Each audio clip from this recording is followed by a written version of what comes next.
ഇത് മാസ് മോട്ടോഴ്സിൽ നിന്നാണ്. നമ്മുടെ ഹീറോൻ്റെ പ്ലഷർ വണ്ടി, പഴയ മോഡൽ പ്ലഷറാണ്. നമുക്ക് ജനറൽ സർവീസായിട്ട് കയറ്റിയിട്ടുണ്ട്. സർവീസിൻ്റെ ഭാഗമായിട്ട് നമ്മൾ അതിൻ്റെ ഡീറ്റെയിൽ ആയിട്ട് ഫുൾ എല്ലാ ഭാഗങ്ങളും നമ്മൾ ചെക്ക് ചെയ്യുന്നുണ്ട്. അതേപോലെ വണ്ടി ഓടിക്കുന്ന സമയത്ത് ഫ്രണ്ടിൽ നിന്നൊക്കെ സൗണ്ട് ഉണ്ട്, ബോഡിയുടെ വൈബ്രേഷനും കാര്യങ്ങളൊക്കെ ഉണ്ട്. അതൊക്കെയാണ് മെയിനായിട്ട് പറഞ്ഞിരിക്കുന്ന കംപ്ലയിൻറ്റ് കേട്ടോ. അപ്പോൾ നമ്മൾ സർവീസുമായി ബന്ധപ്പെട്ട് നമ്മൾ അതിൻ്റെ എയർ ഫിൽറ്റർ, ക്ലച്ചിൻ്റെ ഭാഗം നമ്മൾ ചെക്ക് ചെയ്യുന്നുണ്ട്. എയർ ഫിൽറ്ററൊക്കെ അത്യാവശ്യം പൊടി കയറിയിട്ട് ഫുള്ള് ബ്ലോക്കാണ് കേട്ടോ, നല്ല രീതിയിൽ ബ്ലോക്കാണ്. ഇതുമ്പോൾ കിടക്കുന്നത് ഹീറോൻ്റെ ഒറിജിനൽ ഫിൽറ്റർ തന്നെയാണ്. നമുക്ക് എയർ ഫിൽറ്റർ എന്തെങ്കിലും ഒന്ന് ചേഞ്ച് ചെയ്ത് ഇടണം കേട്ടോ. കാരണം എന്ന് വെച്ച് കഴിഞ്ഞാൽ എന്തായാലും മൈലേജൊക്കെ തീരെ ശോകമായിരിക്കും അത്രയും ഫിൽറ്ററിൽ പൊടിയൊക്കെ വരുമ്പോൾ. പിന്നെ ക്ലച്ചിൻ്റെ ഭാഗം നമ്മൾ ചെക്ക് ചെയ്യുന്ന സമയത്ത് ഇവിടെ ക്രാങ്ക് ഷാഫ്റ്റിൻ്റെ ഓയിൽ സീൽ ലീക്ക് കാണിച്ചു തുടങ്ങിയാണ് ഈ കാണുന്നത് കേട്ടോ. ചെറുതായിട്ട് ഓയിൽ താഴേക്ക് ചാടി തുടങ്ങിയിട്ടുണ്ട്. അതേപോലെ തന്നെ ക്ലച്ച് ഷാഫ്റ്റിൻ്റെ സൈഡിലും ലീക്കേജ് സ്റ്റാർട്ട് ചെയ്തിട്ടുണ്ട്. അപ്പോൾ ഈ രണ്ട് ഓയിൽ സീൽ നമുക്കൊന്ന് ചേഞ്ച് ചെയ്ത് തരണം. കാരണം എന്താ വെച്ചാൽ ക്ലച്ചിനകത്തായതുകൊണ്ട് നമ്മൾ അറിയില്ല. കാരണം ഡ്രൈ ടൈപ്പ് ക്ലച്ചാണ്, ഈ സൈഡിൽ ഓയിലിൻ്റെ അംശമൊന്നും വരാൻ പാടില്ല. മാനുവലായിട്ട് നമ്മൾ അഴിച്ച് ഗ്രീസിങ് ആണ് നടത്താറ്. ഓയിൽ വരുമ്പോഴത്തേക്കും ബെൽറ്റിൻ്റെ സൈഡാണ് വരാം. അപ്പോൾ സ്വാഭാവികമായിട്ടും ബെൽറ്റ് സ്ലിപ്പിങ് കാര്യങ്ങളൊക്കെ വരാനുള്ള സാധ്യത ഉള്ളതുകൊണ്ട് നമ്മളത് അതിൻ്റെ ഒരു സേഫ്റ്റിയുടെ മുന്നോടിയായിട്ട് നമുക്കത് കൈയോടെ തന്നെ മാറ്റിയിടാം കേട്ടോ. പിന്നെ അതേപോലെ തന്നെ എൻ്റെ variator body, boss drive, roller അടങ്ങുന്ന യൂണിറ്റാണ്. നിലവിൽ വേറെ പ്രോബ്ലം ഒന്നുമില്ല. ഒന്ന് ക്ലീൻ ആക്കിയിട്ടൊക്കെ എയറൊക്കെ അടിച്ച് ക്ലീൻ ചെയ്ത് റീസെറ്റ് ചെയ്താൽ മതി. പീസിലയുടെ ആയാലും വേറെ പ്രശ്നങ്ങളൊന്നുമില്ല. CVT ക്ലച്ചിൻ്റെ മെയിൻ ഒരു പാർട്ടാണ് ക്ലച്ച് വെയിറ്റ് സെറ്റൊക്കെ വന്ന യൂണിറ്റ്. അതിൻ്റെ വർക്കിങ്ങും ചെക്ക് ചെയ്യുമ്പോൾ ഓക്കെയാണ്. നിലവിൽ പെർഫോമൻസൊക്കെ ഓക്കെയാണ്, വേറെ പ്രശ്നങ്ങളൊന്നുമില്ല. അതേപോലെ തന്നെ ക്ലച്ച് ഔട്ടർ യൂണിറ്റും വേറെ പ്രോബ്ലം ഒന്നുമില്ല. കിക്കർ വീലൊക്കെ ഒന്ന് അഴിച്ച് ഗ്രീസ് ചെയ്ത് കയറ്റിയാൽ മതി. ബെൽറ്റിൻ്റെ കണ്ടീഷൻ നമ്മൾ ചെക്ക് ചെയ്യുന്നുണ്ട്. ബെൽറ്റും വേറെ പ്രോബ്ലം ഒന്നുമില്ല. ചെറിയൊരു പൊട്ടൽ ഉണ്ടെങ്കിൽ കൂടി നമുക്ക് തൽക്കാലം മാറ്റേണ്ട ആവശ്യമൊന്നുമില്ല. കമ്പനി ബെൽറ്റ് തന്നെ കിടക്കണേ. പിന്നെ അതേപോലെ തന്നെ നമുക്ക് അതിൻ്റെ ചോക്കിൻ്റെ കേബിൾ നമ്മൾ ചെക്ക് ചെയ്യുന്നുണ്ട്. അതിൻ്റെ ഓപ്പറേറ്റിംഗ് ഒക്കെ ഓക്കെയാണ്. ചെറിയൊരു ടൈറ്റ് കാണിച്ചു തുടങ്ങിയിട്ടുണ്ട്. പക്ഷേ നമുക്ക് ഇച്ചിരി ഓയിലൊക്കെ ഇട്ട് കൊടുത്ത് തൽക്കാലം കയറ്റാം. ആക്സിലേറ്ററിൻ്റെ കേബിളായാലും ചെറിയ ടൈറ്റ് കാണിക്കുന്നുണ്ട്. ആക്സിലേറ്റർ കേബിൾ നമുക്ക് നോക്കിയിട്ട് ചെയ്താൽ മതി. കാരണം എന്ന് വെച്ച് കഴിഞ്ഞാൽ നമുക്ക് ഈ ലോക്കൽ ഓട്ടമാണ് വരാം മെയിനായിട്ട്. അടുത്ത സർവീസിലൊക്കെ ഇടയ്ക്ക് കംപ്ലയിൻറ്റ് കാണിക്കുകയാണെങ്കിൽ അടുത്ത സർവീസിൽ മാറ്റിയിട്ടാലും മതി.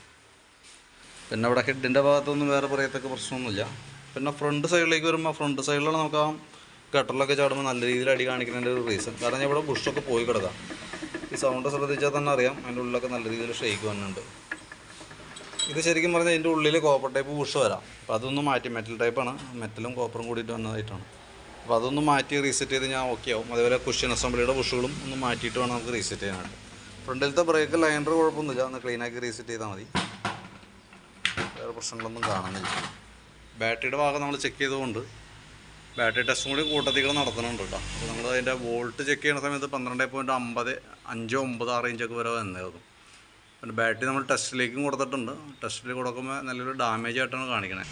2021 മോഡലാണ് ആംറോണിൻ്റെ ബാറ്ററി ഇരിക്കുന്നത്. പരമാവധി ഓടിക്കുക. കാരണം നമ്മളിപ്പോൾ ചെക്ക് ചെയ്യുമ്പോൾ കംപ്ലയിൻറ്റ് കാണിച്ചു എന്ന് കരുതിയിട്ട് വേണ്ടി ഓൾറെഡി ഇപ്പോൾ സെൽഫിൻ്റെ പ്രശ്നം കാണിക്കുന്നില്ല. പക്ഷേ 100% നമുക്ക് ലൈഫ് ലോങ് ഒന്നും കിട്ടില്ല. ചിലപ്പോൾ വലിയ താമസമില്ലാണ്ട് തന്നെ മാറ്റേണ്ടി വന്നേക്കും കേട്ടോ. ചിലപ്പോൾ അത് തൊട്ടടുത്ത ദിവസങ്ങളിൽ കിട്ടും, ചിലപ്പോൾ 1-2 മാസമൊക്കെ ഗ്യാപ്പ് എല്ലാം നമുക്ക് കിട്ടും. എന്തായാലും വലിയ താമസമില്ല. ബാറ്ററിയുടെ കാലാവധി ഏതാണ്ട് ആയിട്ടുണ്ട്. പിന്നെ സ്പാർക്ക് പ്ലഗ് ആയാലും ഒന്ന് പുതിയ പ്ലഗ് കിടക്കണേ, ഒന്ന് ക്ലീൻ ആക്കിയിട്ടൊന്ന് റീസെറ്റ് ചെയ്തിട്ടാൽ മതി. കൂട്ടത്തേക്കടെ എഞ്ചിൻ ഓയിൽ മാറുന്നുണ്ട്. സെക്കൻഡറി ഫിൽറ്റർ യൂണിറ്റൊക്കെ പുതിയത് കിടക്കണേ, അത് കുഴപ്പമൊന്നുമില്ല. പിന്നെ മറ്റേ ബോഡിയുടെ, അതായത് ബോഡി വൈബ്രേഷനാണ് മെയിനായിട്ട് വന്ന പ്രശ്നം. അത് ബോഡിയുടെ എന്ന് പറയുമ്പോൾ എല്ലാ ഭാഗവും ഈ ഫൈബർ ആയതുകൊണ്ട് തന്നെ എല്ലാ ഭാഗവും പൊട്ടിയിട്ടിരിക്കണം. എൻ്റെ ലെഗൊക്കെ കടന്നു പോയിട്ട് മാക്സിമം സ്ക്രൂ ഒക്കെ ഇട്ടിട്ട് തൽക്കാലം അഡ്ജസ്റ്റ് ചെയ്തൊക്കെയാണ് സെറ്റ് ചെയ്തുകൊണ്ട് കിടക്കുന്നത് കേട്ടോ. അപ്പോൾ അതേപോലെ തന്നെ വീണ്ടും പിടിപ്പിക്കാം. അതാണ് നമുക്ക് ചെയ്യാൻ പറ്റുക.